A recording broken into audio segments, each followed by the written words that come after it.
Hey, today we've got the handbrake Gaiter. The leather can perish in these and get all a bit grotty, and sort of the black can wear off. So we're gonna have a go at fitting this. It looks like it's got a couple of clips to stick it on this side and some hooks. They're different for left-hand drive and right-hand drive. If you look there, you'll see it's not symmetric, the design. So it's a different part number for the left-hand drive and the right-hand drive. So we'll have a go at fitting this one on the right-hand drive. Right, first thing to do is to remove your handbrake sleeve. Ian will do the little pointy thing. That'll give a link to how to remove the handbrake sleeve if you've got the original leather one. Because the original leather one, what you've got to do is you've got to pull that back, and there's a little bit here where there's got a little pin that goes into this little hole you can see. But basically you've got to like fiddle that around. This is an upgraded handbrake sleeve that we sell, and then basically you've got to sort of push it that way and you can give it a bit of a wiggle. There you go, that's not too difficult on that one. But yeah, the other one has a little locating thing that drops into that little hole there. Okay, so that's that off. Right, now I'm just gonna, you can't see so well that side, but I'm just gonna wrestle this off, I think. It seems to be it tucks down quite a long way. Is it supposed to tuck down that far? I don't know, it looks like it. Right, and then let's have a look. Right, so the clips that seem to be sticking are these ones here. It just looks like it's on a ramp, doesn't it? Let's have another.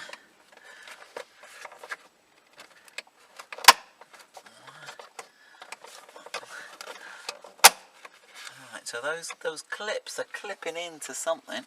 When I've got this off, we'll have a little look, see what's gripping them. Yeah, so there looks like there's some little plastic. Lugs there that the light's not great in here. Sorry. Yeah, that little plastic lug you can see there in the middle of the picture. That's what we're gonna. Right, so let me just see if it clicks in. Okay. So again, get it the right way round. So you see this little sort of extra cushion that's on there. That faces the driver, so that's going to go down there. Well, I'm going to try pushing the bottom in first, because that bottom seems to be jammed right under.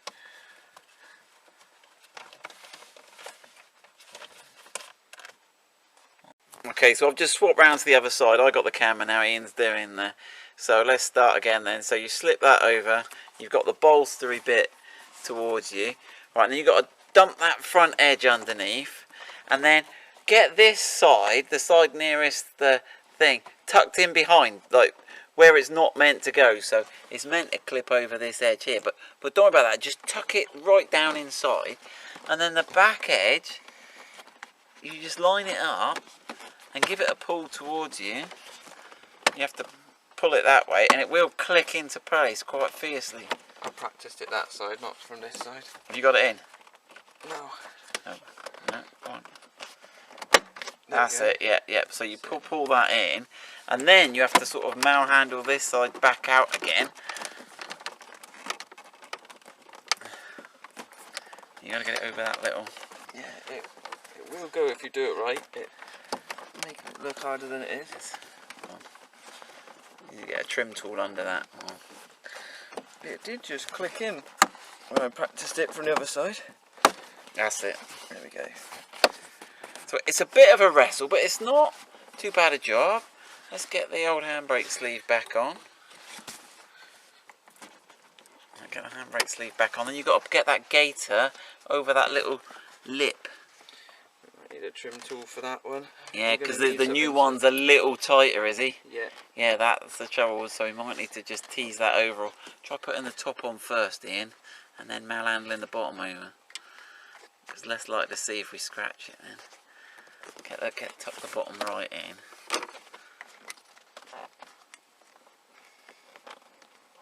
You trying to hook it over the top now?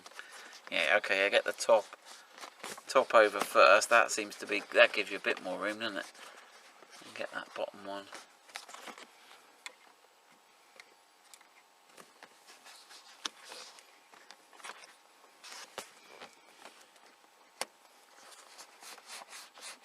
There you go. Yeah, so it'll be a little bit tighter than the one, but there you go. That does look neater now.